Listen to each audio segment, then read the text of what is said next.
Good morning. My name is Mike. I'm the editor of Mountain Gazette, and Mountain Gazette 202 is out the door. Subscribers are getting it, and since I'm just going to wrongfully assume that everyone listening to this lives in New York, let's go Mets. That's right. They had a great win. This might come back and bite me for rooting for a team in the playoffs that has historically lost all the time, but you know what's not losing?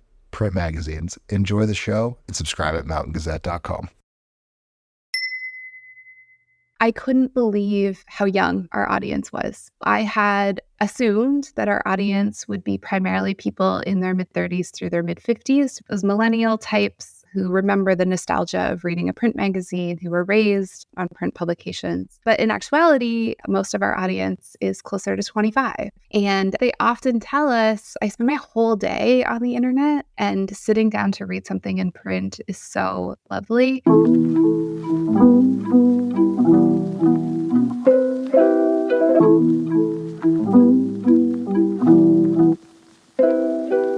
The pandemic screwed a lot of businesses over, but it did a real number on the restaurant industry. Beset by low margins at the best of times, COVID was to the business what a neglected pot of boiling milk is to your stovetop. But Max Meighen, a restaurant owner in Toronto, decided to fill in his own downtime by creating a magazine, because of course he did. And so he cooked up Serviette, a magazine about food that feels and looks and reads unlike any other food title around. Nicola Hamilton came on as creative director soon thereafter. She had worked for a number of Canadian titles, and during COVID founded Issues Magazine Shop, one of Canada's, if not the world's, leading independent magazine shops, because of course she did. Food magazines, like all media, have gone through a lot recently, and the changes wrought by digital media have been amplified by influencers, TikTokers, Instagram recipe makers, Substackers, bloggers, you name it. The food industry is ruthless and not for the weak, and I think you'll find that both Max and Nicola are anything but. They are, quite simply, master chefs. My name is Arjun Basu, and this is The Full Bleed. So Max, we'll start with you. We'll go alphabetically. Nicola, you were like barely in second place on this one. Max, tell us how you got here. What did you do leading up to Serviette? That's an excellent question. My original line of work was in restaurants and restaurant kitchens, something I continue to this day. I own and operate a restaurant in Toronto's East End called Ablin. We had the great fortune of opening in the summer of 2019. Which was a great time for restaurants, great time for the city. And then, as everybody knows, a short time after that, the world came to a screeching halt. And I really wanted to stay connected to the world of restaurants, to the world of food, to the ideas that food does such a good job of embodying and communicating. It's a big part of the restaurant itself, exploring and promoting and growing the circular food economy. So I wanted to stay tapped in and connected to that world. And so I briefly considered a newsletter. We had a newsletter for the restaurant, but that seemed like a very low barrier to entry. A lot of people were starting newsletters, and it felt like it could be very easy to get lost in the kind of the new chorus of people jumping online and having conversations. And I'd always been a huge fan of print. I always really admired its ability to connect conversations and design and kind of curate communities. And if running a restaurant wasn't enough of a challenge, I decided to get into publishing because why not? Yeah, that's like the two of the easiest fields to enter. Exactly. Nicola, how about you? Yeah, so I come from commercial magazines. I'm a graphic designer, traditionally trained graphic designer who has spent the first 15 years of my career working in magazines. So I worked on publications like The Grid, which you will only know if you lived in Toronto from 2011 to 2014. I've spent time at Chatelaine, which is one of Canada's oldest women's magazine. I've worked at a studio that designed magazines for clients. And in July of 2022, I opened Issues Magazine Shop. So I took my love of print magazines to a whole new level and opened a bricks and mortar store dedicated to independent print publications. And I met Max through Issues. I reached out to Max to stock the first issue. The first issue had come out just before Issues opened. And so I reached out to Max to stock that issue, and we became pals after that. And I started working on Serviette with the third issue. Okay, so that's your meat story. And we will get to Issues as a sidebar, more than a sidebar. So what is Serviette exactly? Serviette is a arts and culture, design, architecture, urbanism magazine all through a food and drink lens. It's if Monocle was only focused on food, basically. We like to obviously explore food and the people behind it, but more than the individual restaurants or the individual chefs that are making a name for themselves. It's about the ideas that underpin both the systems, the traditions, the culture, the heritage, the future of food, and how, as I touched on a moment ago, how food, at least for me, is such an excellent vehicle for so many important ideas. And it is a way of both understanding the world around us, but also a means to affect change or to imagine a different world. It's so powerful. It is something that all of us necessarily have to engage with every day. And beyond restaurant reviews or individual profiles, we really peel the layers back a little bit and reflect on how food is really one of the most fundamentally human things out there. You want to add to that, Nicola? It's pretty thorough. Yeah, our editor-in-chief of the last 2 issues wrote a really eloquent sort of about statement about Serviette that I think does such a good job of saying exactly what it is we do. So Danielle Groen put together the statement: Serviette is a magazine about food, the people who grow it and produce it, the distances we travel to eat it, and all the ways it's tangled up with culture, science, history, and design.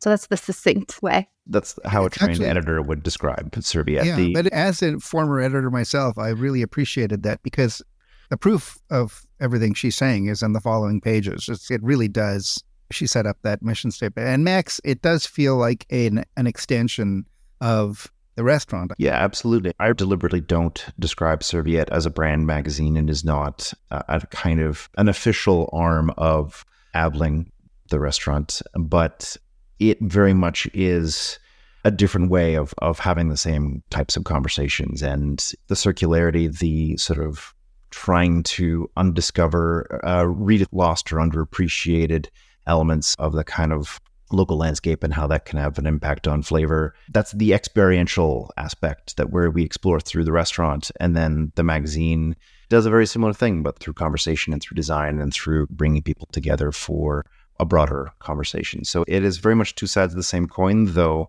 I wouldn't necessarily say that Serviette's out there to try and push more people to the restaurant. It has a very kind of Canadian and at times Torontonian point of view, but its reach and its audience hopefully is very global.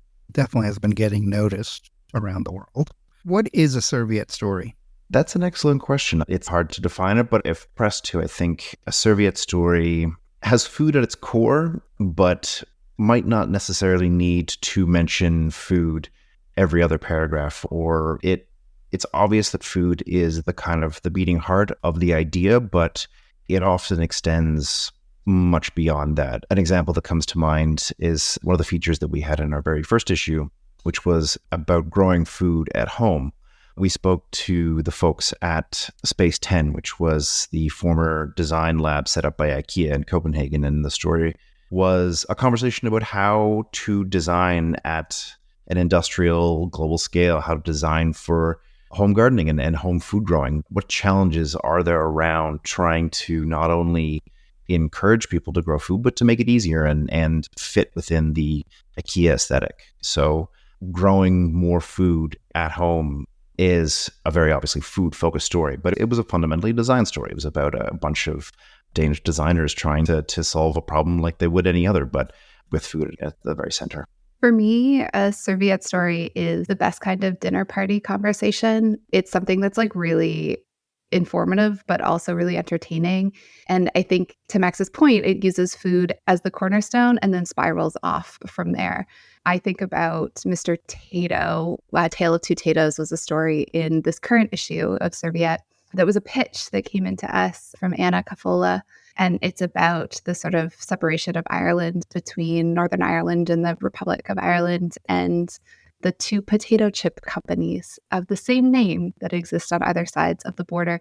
So while that's about food, it's about potato chips, it's also about politics and history and business. All encompassing. And what about the look of the magazine? How is it conceived visually? It's a tricky question for me to answer. So I didn't create the original look and feel of Serviette. Max, you want to talk a little bit about Engaging Concrete in the first 2 issues? Yeah, absolutely.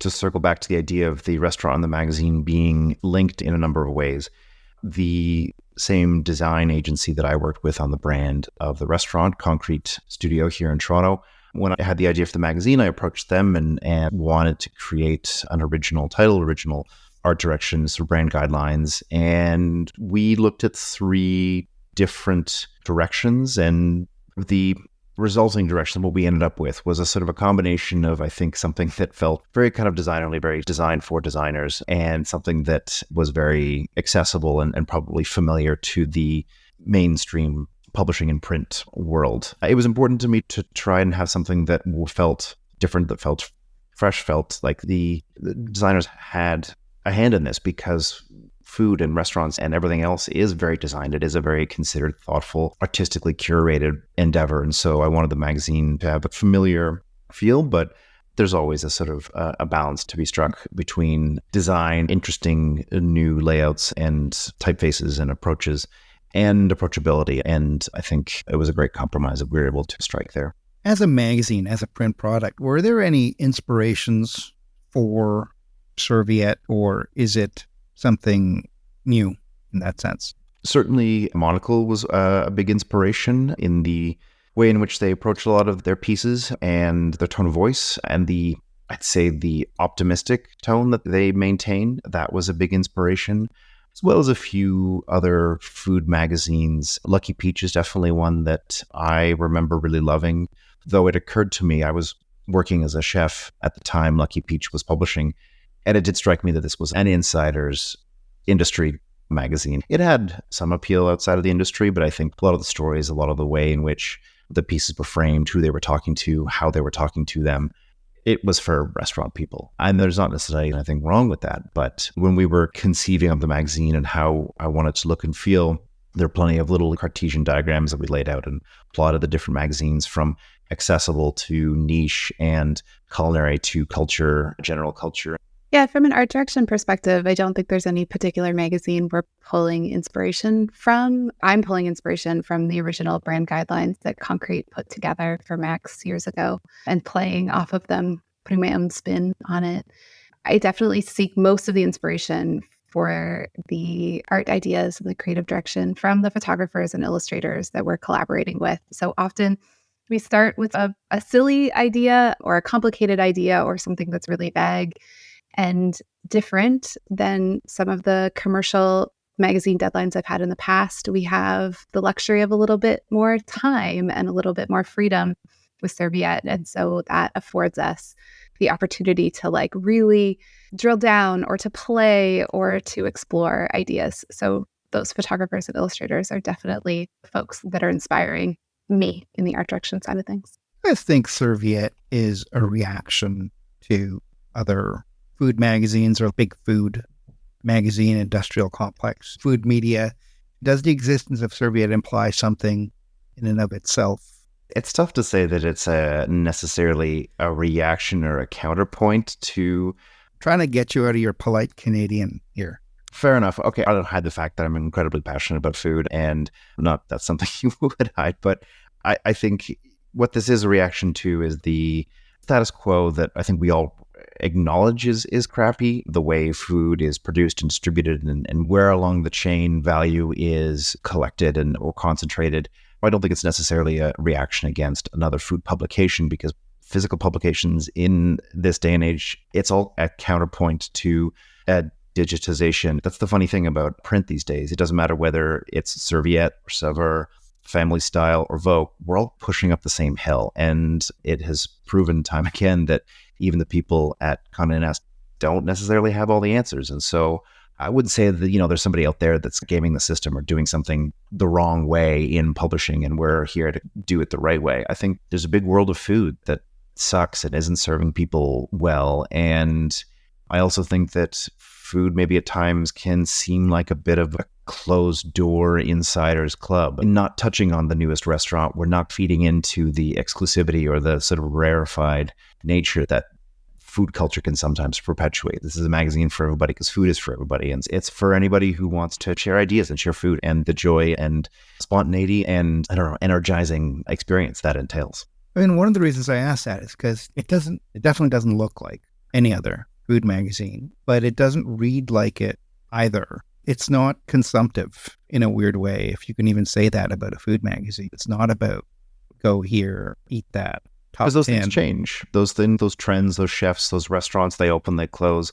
Our, as a magazine, as a thoughtfully produced, beautifully designed magazine, this is something that hopefully people leave out on display in their homes for a long period of time. Restaurants are hard business. It's not inconceivable that if we were to cover something between the time of writing about it, it going to print, distributing it, and then the next issue coming out, that restaurant may have come and gone. But the passion for food and the ideas and the food culture, the traditions, the underlying energy there, that's evergreen. That never goes away. And so, I didn't deliberately set out to create a food magazine that wasn't consumptive, that wasn't trying to steer away or keep our distance from trends or from what seemed relevant or cool or interesting at the time. It was about what's universal in this world. And we have yet to even scratch the surface. It's not as though we're going to run out of content anytime soon or any ideas anytime soon. So we haven't really felt a need to go to that kind of what's cool, what's current, what's the latest, what are people going to want to consume right now. The world is already well served by that, Nicola. I only realized what I'd said as it was coming out of my mouth. Sorry. I was thinking it, don't worry. When Max approached me to work on the magazine, there were a few things that made me really excited about this project. One, it takes considerable bravery and maybe naivete to start a magazine in 2022 when Max decided to do this. And that's exciting to me, right? I very quickly will saddle up beside anybody who's willing to take a risk like that to do something that they really care about. And if it's in print, even better. And when I asked Max, why do you make this magazine? What is this magazine for you? Max said something along the lines, and Max, clarify whatever words you want to use here, but Max said something along the lines of, like, food is the closest thing I have to ritual. So cooking, breaking bread, eating with people, that's a ritual. And to me, that's what we've tried to make this magazine, or at least Danielle Groen and I have tried to make this magazine over the last 2 issues, is coming back to the ritual of print, sitting down and reading something, thinking about the stories, how they butt up against each other, right? Like, which course comes when? Are you cleansing the palate between 2 heavy stories, just to further our food metaphors here? And so really thinking about it as that sort of ritual of reading it cover to cover is something we think about a lot. We'll be right back. Hi, this is Jeremy Leslie at Mag Culture. We're proud to support The Full Bleed because we love magazines too. Visit magculture.com and see why print is far from over. It's just getting started. Read the journal for interviews and reviews, listen to our podcasts, visit our shop in London and online, and come to our live events in London and New York. We love magazines. Subscribe to our newsletter for weekly updates, all at magculture.com. Print is Dead is made possible by the support of the Society of Publication Designers. The SPD powers the future of visual storytelling, setting the standard for editorial excellence and shaping the future of visual culture. For more information, visit spd.org. Print really is like a good sit-down meal, whereas everything else feels like fast food. So to keep it going. I think the other thing that's important to note there is just like a genuine curiosity. So neither Danielle or I come from a place of food. Max is our food expert here. Danielle and I come from general interest magazines, city publications, women's media. We don't come from food in this way. And so finding stories that all 3 of us get excited about has actually probably strengthened the fabric of the magazine, right? Like things that we get excited about more for the curiosity in the story than in their value as food media. Yeah, take the food metaphor a little further. What does the next course of Serviette look like, taste like? I can talk about the next issue, and then maybe Max can talk about bigger things that I have less say in. The next issue, our theme is food is place, and that's going to take us everywhere. The best part about this decision Max made early on to theme each issue was that the themes have been quite broad. So it's so much fun to think about how we can pull the idea of food as place apart and then put it back together. And I'm pretty excited about this 5th issue. Just to slightly expand on that, it has been a lot of fun to take the themes that we have gone through thus far, consumption, preservation, absurdity, and place, and deliberately avoid the obvious answers to those questions. To stick with Food is Place, the upcoming issue, we don't have anything on terroir or the local cheese or wine that can only be grown in this specific place, and this is therefore such a authentic expression of place. Those are great stories, but they've been told a million times in other places. Instead, we have someone who's growing citrus and avocado on Salt Spring Island, BC, in a place where they shouldn't be able to grow those things. Yeah, another good way of explaining succinctly what Serviette is all about. It's taking themes that are familiar to the food world, preservation, consumption, place, and turning over the rocks that no one else has touched, looking in the corners, the dark corners that no one else has thought to explore, and trying to understand how those themes have an implication for food in unexpected ways. As for the future of Serviette on a larger scale, I think it looks probably quite similar to what other smart run publications look like. I'd love to do more in-person events, and obviously a food magazine is beautifully well suited to in-person events and gatherings and collaborations. Also, originally when I worked with Concrete way back when to create the art direction for the magazine, we started on and deliberately left it half finished, but we started on branding and an identity for a food symposium, a sort of MAD universe. That's the Danish Noma MAD that used to run its own symposium and now has an academy that runs sustainability and restaurant business courses.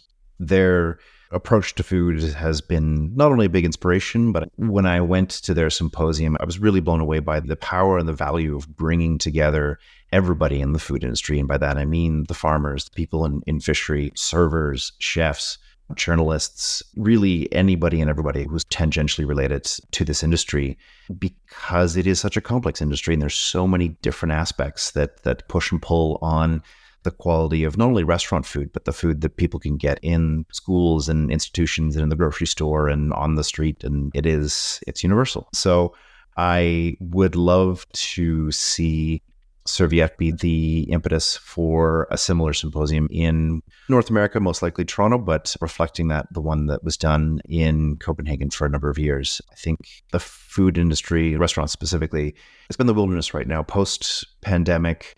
With inflation, still a bit of this ominous specter, people not really knowing what to focus on, where to put their time and effort and energy, and a sort of a dining public that has their own priorities and sort of interest shifting. It has been a long time since the restaurant industry, definitely in Toronto, certainly Canada, probably North America, has had an opportunity to come together as a whole kind of collective. There's the Welcome Conference in New York every year, but that is uniquely and probably rightly so, focused on front of house. There really hasn't been anything like that in the past, but something that is reflective of the entire industry and all facets thereof.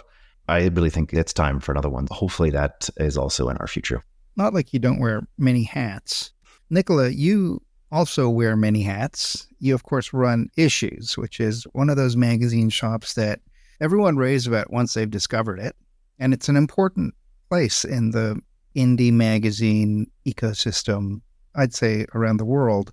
So you're someone who has their pulse in a way on the magazine world, as a store, as a seller of magazines.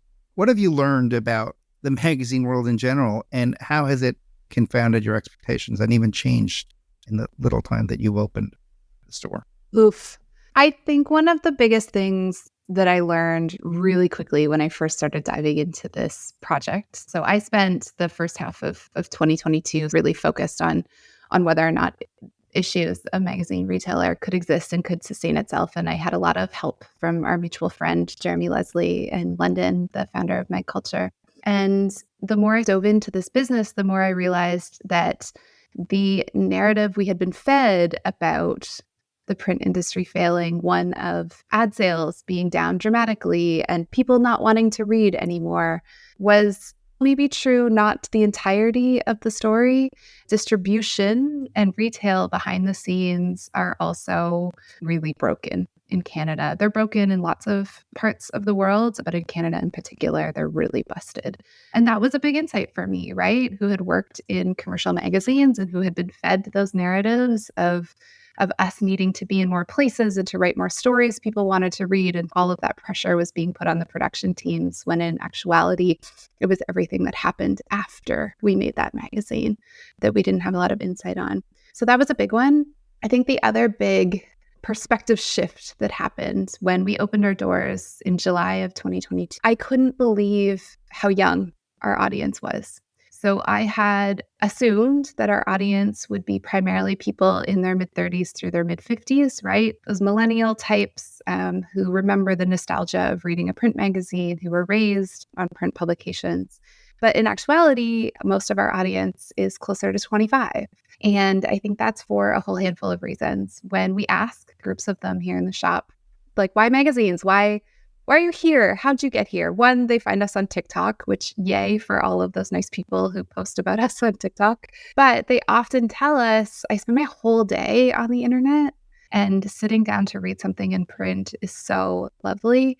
Another anecdote we get pretty often is that if I'm just seeking inspiration online, I'm being fed the same images as my peers. If I come and find a magazine that no one else has seen before, or that none of my peers have seen before, I can establish my own taste in a different way, my own interests in a different way. So young people, like they always have, are seeking individualism in some way, and magazines are still a great way to do that, like they were when I was a teenager. Yeah, you are probably the third or fourth guest to use the word distribution as their, like the surprise and the reality of it. And no one talks about that. The subsidies, the postal subsidies that a lot of the magazines you've worked for depended on are no more in the States as well.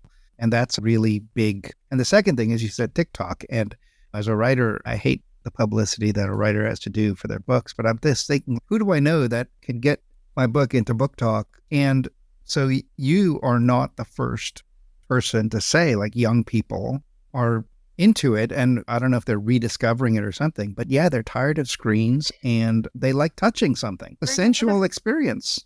Absolutely. And they're discovering it for the first time. And so I think one of the other things folks don't talk about very often on the sort of backside of producing a magazine is that as distribution has gotten harder and harder, as the distributors have dropped the profit margin for retailers lower and lower, retailers have disappeared. It doesn't make sense to run a retail business if your profit margin is only 15 or 20%. That's really hard to do, which is why we saw so many news agents give shelf space over to more traditional wholesale product like candy and soft drinks, right?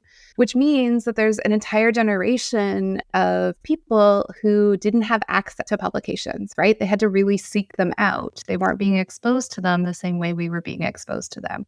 So when I was opening issues, as much as the financial backers, the banks would have preferred that I opened an online business only, or started that way because the capital investment was less, the physical space was so important to me. It is a sensual experience. You want to pick it up and touch it. You want to smell the paper.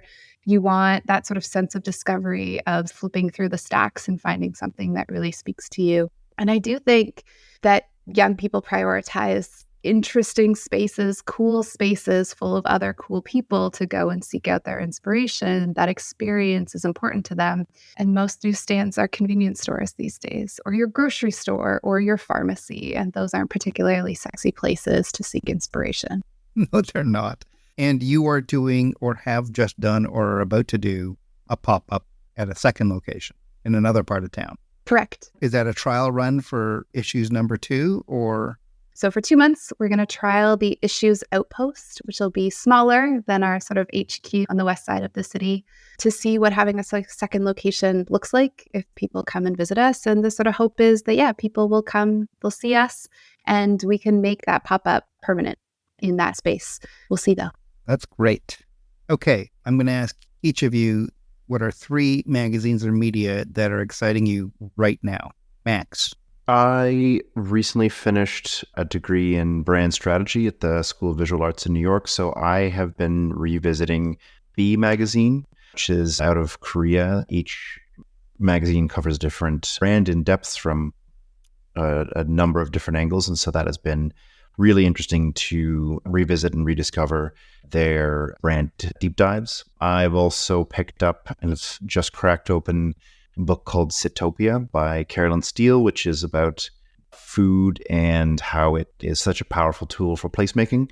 And probably unsurprisingly, I've been watching the Apple TV Omnivore series, which is produced and narrated by the Noma head chef, René Redzepi, which takes a very Serviette approach, I'd say, to its story. I was going to bring it up. I love the story about tuna in Japan, that it was some sort of logistics guy at JAL at the airline who got Japan hooked on tuna, essentially. Yeah, and that's a Serviette story, that the tastes of a country as big as Japan were fundamentally altered by a pencil pusher at an airline. And the knock-on effect of that is that tuna has become critically endangered as a result. It's been very interesting to watch a series do that with a number of different ingredients. The banana episode. Nicola. I am going to cite always a perennial favorite. The new issue of McGuff just left the warehouse, 4 issues. The theme of this next issue is the wall, and that's always a favorite. We just hosted the launch party for the 9th issue of LSTW. Les Spread the Word is a Montreal-based lesbian magazine, and this issue had 2 PWHL players on the covers, 2 female hockey players from Montreal, and it sold out at the launch party. They are fully sold out of that issue, so it's pretty special. I'm hoping they do a reprint. And then I always love talking to people about all of our Toronto-made independent publications. Bully, which is a Black-led fashion publication. Derby is a Canadian soccer culture journal. Sports is having a fun moment. Feelzine, I adore. It's a risograph printed magazine. They've done 22 issues now. Just big love for all of our Canadian-made publications. Thanks. No, thank you. For real. Yeah, it's such a treat. This has been The Full Bleed, a podcast about the future of magazines and the magazines of the future. The Full Bleed is a production of Magazeum LLC. This episode was produced by Patrick Mitchell. If you'd like to comment on the show or just, start a conversation, send me an email at hello@magazeum.co or visit our website at magazeum.co, where you can read transcripts of all of our interviews along with portfolios, archival photos, links, and more. We've got a swag shop too. And a reminder to those of you who still read fiction, my next novel, The Reeds, is out in October and available for pre-order just about everywhere. My name is Arjun Basu. Thanks very much for listening. Welcome to the future.